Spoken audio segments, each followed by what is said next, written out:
Savita Rawat, DAV PG college Dehradun में associate professor हूं। हमारा आज का विषय है विज्ञान की पाठ्यपुस्तक, टेक्स्ट बुक ऑफ साइंस। विज्ञान की पाठ्यपुस्तक हमारी शिक्षा प्रणाली के अंतर्गत बहुत महत्वपूर्ण स्थान रखती है। विज्ञान की पाठ्यपुस्तक शिक्षक का वह महत्वपूर्ण साधन है जिसके द्वारा वह ज्ञानार्जन करा सकता है। टी रेमॉन्ट ने कहा है, The right use of textbook is a point of great practical importance in the art of teaching. अर्थात पाठ्यपुस्तक का सही प्रयोग बहुत ही व्यवहारिक महत्व रखता है शिक्षण करते समय। अर्थात एक शिक्षक के लिए पाठ्यपुस्तक की बहुत ही व्यवहार्य उपयोगिता है। पाठ्यपुस्तक के द्वारा छात्रों और शिक्षकों को यह ज्ञात होता है कि अमुक कक्षा में विज्ञान की कितनी पाठ्य वस्तु या कंटेंट का अध्ययन या अध्यापन करना है। पाठ्यपुस्तक में कक्षा विशेष में अध्ययन हेतु विज्ञान विषय का संगठित ज्ञान एक विशेष क्रम में निश्चित तौर पर संग्रहित रहता है। पाठ्यपुस्तक के आधार पर कक्षा के कार्य को दिशा मिलती है और छात्रों का मूल्यांकन भी संभव हो सकता है। विज्ञान की पाठ्यपुस्तक की आवश्यकता एवं महत्व का हम अध्ययन करेंगे। Need and importance of science text book. सर्वप्रथम यह विज्ञान शिक्षक के मार्गदर्शन हेतु कार्य करती है, as a guidance for the science teacher. ये बिल्कुल सही बात है कि हमारे विज्ञान शिक्षक को कई कक्षाओं का शिक्षण करना होता है। टेक्स्ट बुक विज्ञान शिक्षण का मार्गदर्शन करती है, शिक्षक का मार्गदर्शन करती है कि उनको किस प्रकरण के तहत, किस यूनिट के अंदर कितना शिक्षण बिंदुओं को पढ़ाना है, उनमें कौन कौन से उदाहरण देने हैं, किस प्रकार कक्षा कार्य देना है। तो इस प्रकार विज्ञान शिक्षण के मार्गदर्शन हेतु एक पाठ्यपुस्तक बहुत ही उपयोगी और महत्वपूर्ण है। विज्ञान के उद्देश्यों की उचित प्राप्ति है, for proper achievement of AIIMS and objectives of science.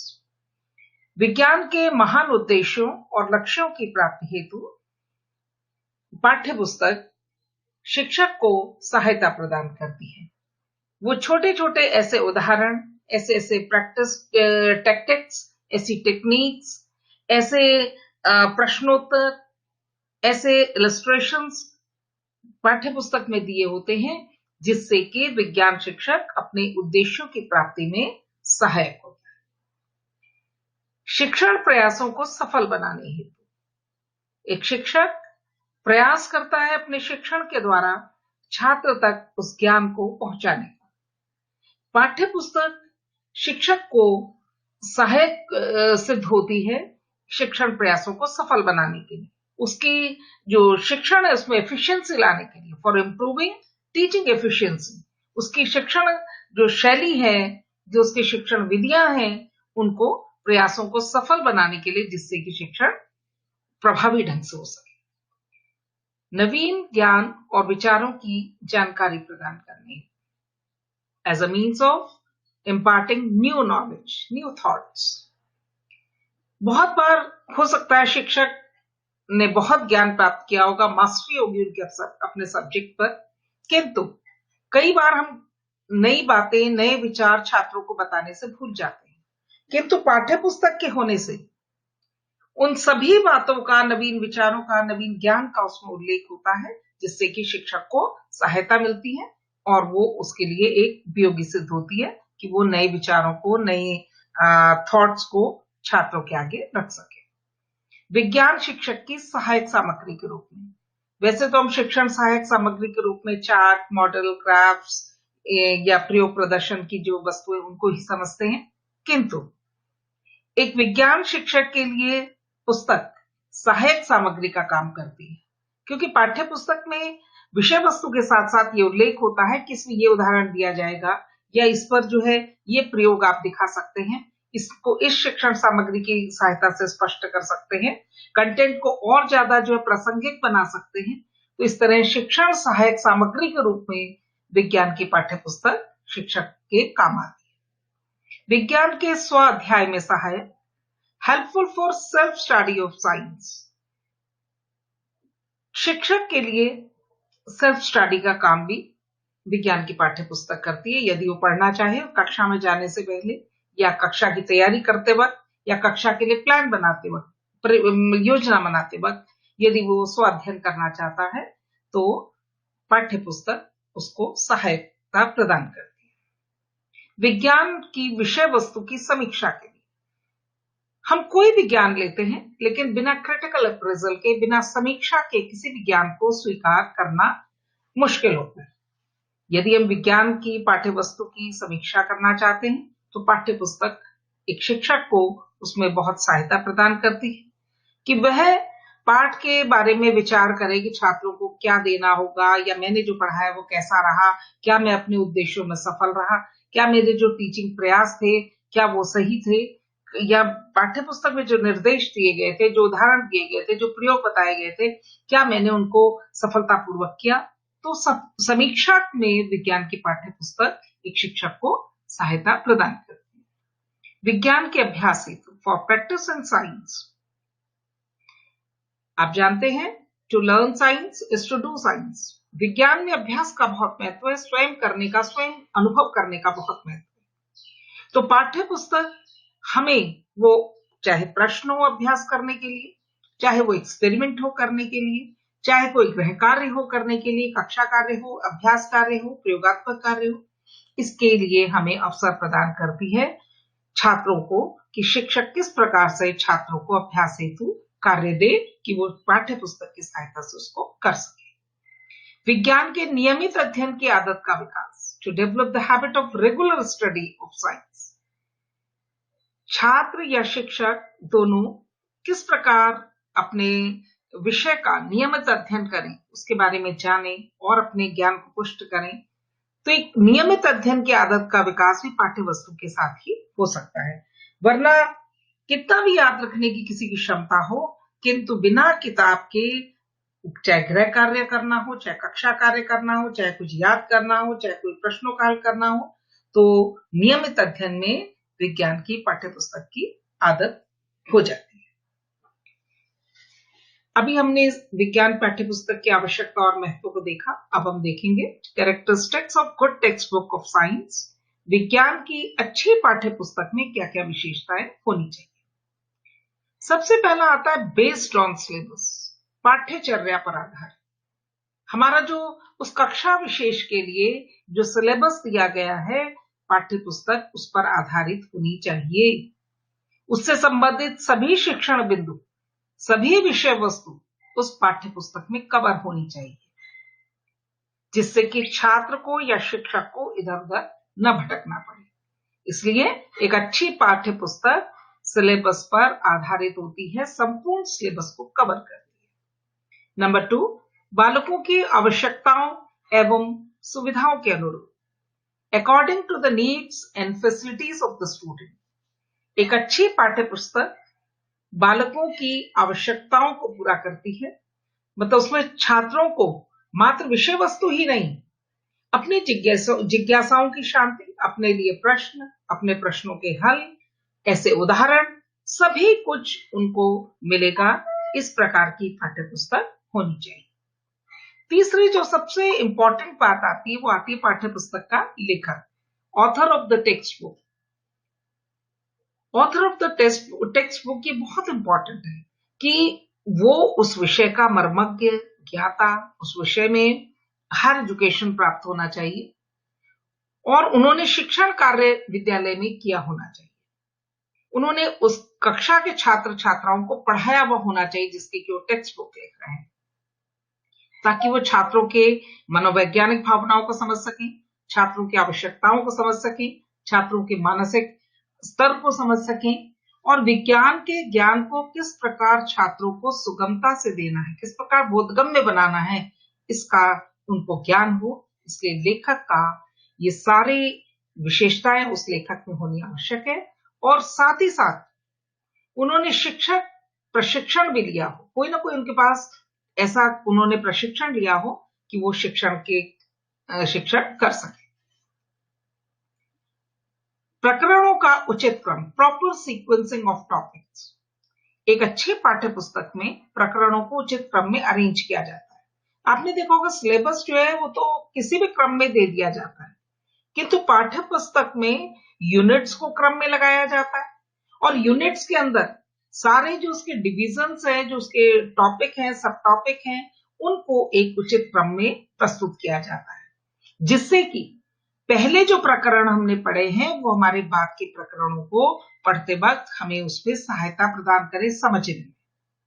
इसी तरह छात्रों के मनोवैज्ञानिक क्रम से टॉपिक सीक्वेंस पर लगाए जाते हैं कि छात्र जो पहले पढ़ रहे हैं वो सरल हो, जो बाद में पढ़ रहे हैं वो कठिन हो, जो उन्होंने पहले पढ़ा है वो उनको बाद में समझ आए, उनके आगे कठिन विषय को सीखने में सहायक सिद्ध।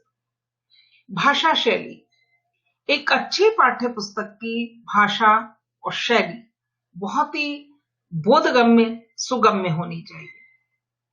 छात्र को उस भाषा को समझने में दिक्कत नहीं होनी चाहिए, बहुत ही सहज ढंग से विषय को प्रस्तुत किया गया हो। उसमें ऐसे अगर क्लिष्ट शब्दों का कहीं अगर प्रयोग है या टेक्निकल वर्ड्स का कहीं प्रयोग आता है तो उनका हिंदी अंग्रेजी दोनों में लिखा हुआ होना चाहिए, जिससे कि छात्र उसको समझ सके, देख सके। इसी तरह बीच बीच में स्पष्टीकरण छात्रों को दिए हों, जिससे कि जहां पर कहीं कठिन विषय आता है वहां पर छात्र स्पष्टीकरण के माध्यम से उसको समझ पाए। तो भाषा और शैली ये भी पाठ्य पुस्तक की समझने योग्य, छात्रों के मानसिक स्तर या उनकी जो भाषा शैली है उसके अनुरूप होनी चाहिए। उत्तम एवं नवीन विधियों का समावेश, inclusion of the best and new teaching methods. पाठ्य पुस्तक के अंदर उत्तम और नवीन विधियों का समावेश होना चाहिए, अर्थात जब भी हम कोई प्रकरण प्रस्तुत कर रहे हैं, कोई पाठ प्रस्तुत कर रहे हैं, तो वो किस विधि से पढ़ाया जाएगा।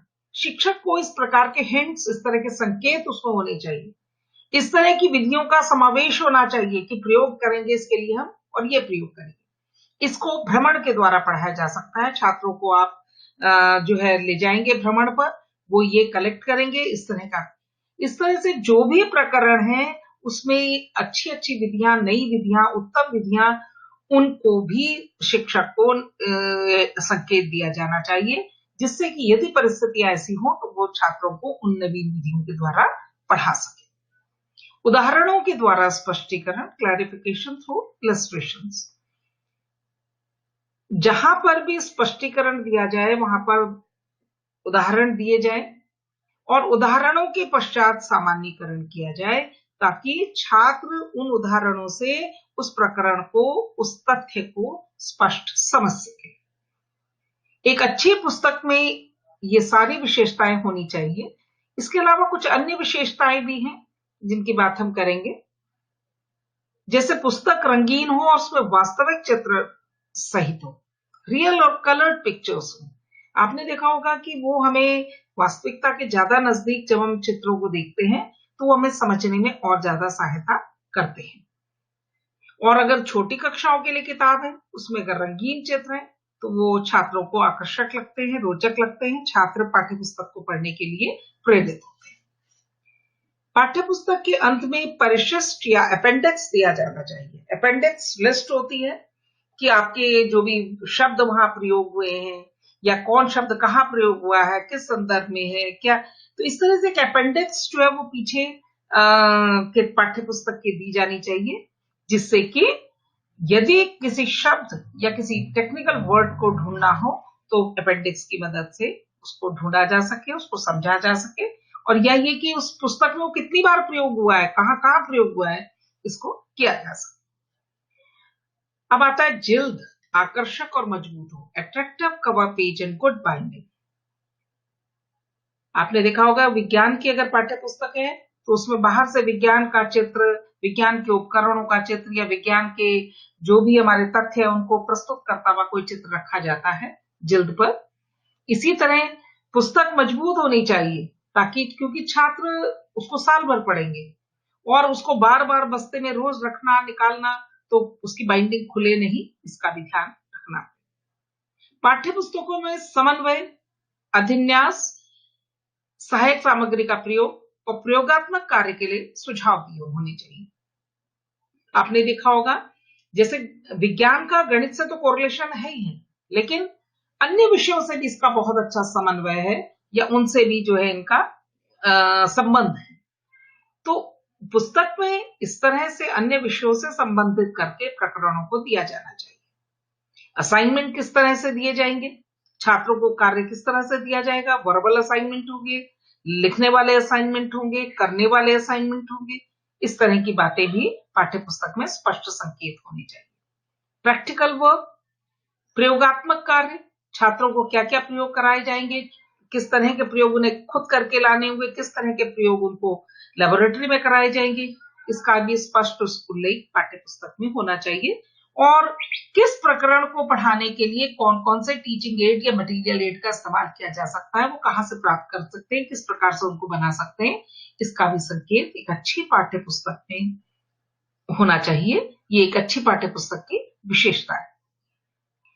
गृह कार्य, कक्षा कार्य के सभी तरह के प्रश्न पाठ्य पुस्तक में होने चाहिए। Questions for homework, class work etcetera. पाठ्य पुस्तक इस बारे में भी निर्देश दे कि गृह कार्य या कक्षा कार्य किस तरह से ये प्रश्न होंगे। तो प्रश्नों के कई प्रकार, मल्टीपल चॉइस क्वेश्चंस हैं, शॉर्ट आंसर्स है, फिल इन द गैप्स है, मैच द कॉलम्स है, या आपके लॉन्ग आंसर क्वेश्चंस हैं। इस तरह से विभिन्न प्रकार के प्रश्न, ताकि गृह कार्य और कक्षा कार्य में विभिन्न प्रकार के कार्य बच्चों को करने को दिए जा सके। प्रश्नों के हल हेतु उचित संकेत, प्रॉपर क्लू फॉर सॉल्यूशंस। आपने देखा होगा कठिन जब प्रश्न होते हैं तो छात्र अपने शिक्षक की सहायता के बिना उनको हल नहीं कर पाते, किंतु अच्छी जो पाठ्य पुस्तकें हैं उनमें उस प्रश्न के नीचे ब्रैकेट में संकेत दिया जाता है कि इसको कैसे हल करेंगे, एक सूक्ष्म हिंट दिया जाता है। तो एक अच्छी पाठ्य पुस्तक में ये खासियत होती है कि वो कठिन प्रश्नों के हल हेतु संकेत प्रदान करती है, ताकि छात्र बिना अध्यापक की सहायता से या घर में शिक्षक की अनुपस्थिति में प्रश्नों को हल कर सके। और प्राइस ऑफ बुक, पुस्तक का मूल्य तो कम होना ही चाहिए, एप्रोप्रिएट होना चाहिए, बहुत ज्यादा ना हो। पुस्तक में जो कागज प्रयोग होता है वो भी क्वालिटी पेपर होना चाहिए, जिससे कि किताब जो है बहुत जल्दी खराब ना हो जाए, या किताब को पढ़ने में मजा नहीं आता अगर पेपर की क्वालिटी बहुत खराब है। इसलिए कागज जो प्रयोग किया जाए वो बहुत अच्छे स्तर का होना चाहिए। छपाई संबंधी अशुद्धियां नहीं होनी चाहिए, नो प्रिंटिंग मिस्टेक्स, क्योंकि अगर अशुद्धियां होती हैं तो छात्रों को उनको स्पष्ट करने वाला कोई नहीं होता, इसलिए दिक्कत हो सकती है। छपाई सुंदर और अक्षर स्पष्ट होने चाहिए, क्लियर एंड क्वालिटी प्रिंटिंग। सुंदर छपाई हो, आकर्षक छपाई हो और अक्षर स्पष्ट हो, तो आप बच्चों को पढ़ने में भी रुचि आती है, उनकी जिज्ञासाएं और बढ़ जाती हैं और वो प्रेरित होते हैं पाठ्य पुस्तक को पढ़ने के लिए। इसलिए पाठ्य पुस्तक की छपाई और अक्षर स्पष्ट होने चाहिए। समय समय पर आवश्यक संशोधन। अच्छी पाठ्य पुस्तक जो होती हैं उनमें आपने देखा होगा बुक्स के नए नए एडिशन निकलते रहते हैं हर साल, क्योंकि पुरानी बुक में कभी संशोधन करने पड़ते हैं शिक्षकों की सलाह से, या जो विशेषज्ञ होते हैं उनकी सलाह से, या कुछ जोड़ना होता है, या कुछ ऐसा होता है जो आज रेलेवेंट नहीं होता, यूज का नहीं होता, उसे हटाना होता है। तो इस तरह से पाठ्य पुस्तकों में आवश्यक संशोधन किए जाते हैं, और नई बातें यदि कोई ऐसी होती है इस बीच तो उनको जोड़ लिया जाता है। तो समय समय पर आवश्यक संशोधन अच्छी पाठ्य पुस्तकों का एक गुण है।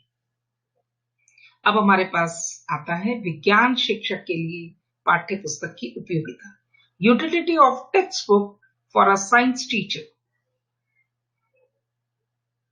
इन selection and organisation of subject matter. पाठ्य सामग्री का चुनाव और संगठन करने हेतु आपने देखा होगा एक शिक्षक को जब वो पाठ की तैयारी करता है कक्षा से पूर्व, जब वो अपने घर पर या विद्यालय के अंदर जब पाठ्य सामग्री का चुनाव करना, पहले तो कंटेंट के अनुरूप, फिर उसको संगठित करना, उसको सीक्वेंसिंग करना, ऑर्गेनाइज करना मैटर, ये दो बहुत इंपॉर्टेंट स्टेप होते हैं कक्षा में जाने से पूर्व तैयारी करते समय। और पाठ्य पुस्तक शिक्षक को सहायता प्रदान करती है, बहुत उपयोगी है इस संदर्भ में, क्योंकि पाठ्य पुस्तक में सिलेबस का संपूर्ण कंटेंट होता है। तो जब भी हम चुनाव करते हैं कंटेंट का और संगठन करते हैं तो पाठ्य पुस्तक इसमें उपयोगी सिद्ध होती है। स्वाध्याय के लिए, एक शिक्षक के लिए, सेल्फ स्टडी के लिए, स्वयं पढ़ने के लिए टेक्स्ट बुक बहुत ही बढ़िया उपयोगी है।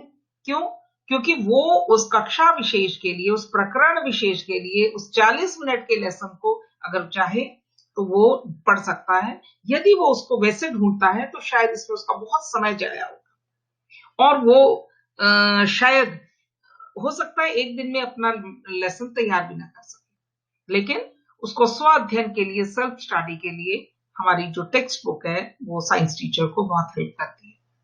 कक्षा कार्य और गृह कार्य हेतु, जैसा मैंने अभी पहले भी बताया था आपको कि कक्षा कार्य कराए में प्रश्न हल करने दिए जाते हैं, गृह कार्य के लिए प्रश्न हल करने दिए जाते हैं। कक्षा कार्य में आपने देखा होगा प्रयोग कराए जाते हैं, गृह कार्य हेतु कुछ प्रयोग करके लाने के लिए, घर से करके लाने के लिए कहे जाते हैं।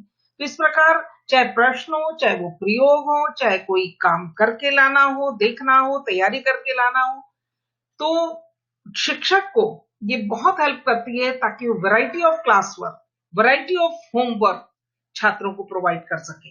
वरना उसके पास कोई चारा नहीं रह जाएगा सिर्फ प्रश्न प्रश्न प्रश्न देने की, लिखित प्रश्न करके लाओ। लेकिन एक text book variety of work जो उसके सामने प्रेजेंट करती है, असाइनमेंट प्रेजेंट करती है कि किस किस तरह से आप अपने छात्रों को अलग अलग तरीके से कार्य करने के लिए मोटिवेट कर सकते हैं। प्रश्न पत्र के निर्माण हेतु, आपने देखा होगा जब हम प्रश्न पत्र का निर्माण करते हैं तो ब्लूप्रिंट बनाते हैं। जब ब्लूप्रिंट बनाते हैं तो संपूर्ण कंटेंट हमारे सामने होना चाहिए और उस कंटेंट को देखते हुए हम हर यूनिट से अलग अलग तरह के प्रश्न बनाते हैं।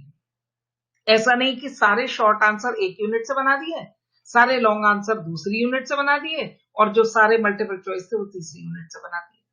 नहीं, हम सभी यूनिट से, अगर 3 यूनिट से प्रश्न पत्र बनना है तो तीनों यूनिट के कंटेंट को सामने रखकर उनसे मल्टीपल चॉइस भी, शॉर्ट आंसर भी, लॉन्ग आंसर भी, तीनों तरह के प्रश्न तीनों यूनिट से सेलेक्ट किए जाएंगे। और प्रश्न पत्र निर्माण करते वक्त एक विज्ञान शिक्षक को पाठ्य पुस्तक बहुत ही हेल्प करती है, जिससे कि वो संपूर्ण प्रकरण से संपूर्ण सिलेबस को कवर करते हुए प्रश्न पत्र को बना सके।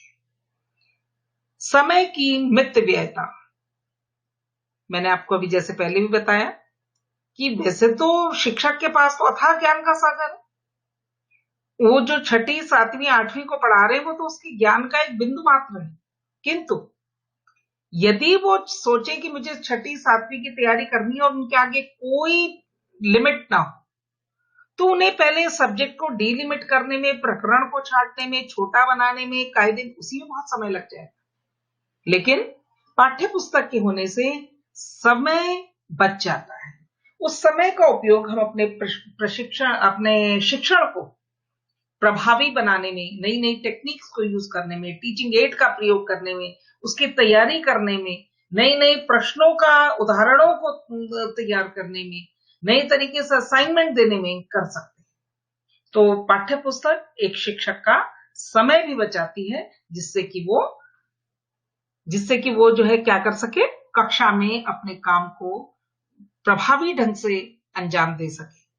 तो एक टेक्स्ट बुक विज्ञान के शिक्षक की सच्ची सहयोगी है, जो कि उसे कक्षा में जाने से पूर्व, कक्षा के अंदर और कक्षा से आने के पश्चात, अर्थात कक्षा की तैयारी में, कक्षा में शिक्षण करते समय और कक्षा के पश्चात इवैल्यूएशन करते वक्त सभी कार्यों में महत्वपूर्ण सिद्ध होती है। Thank you.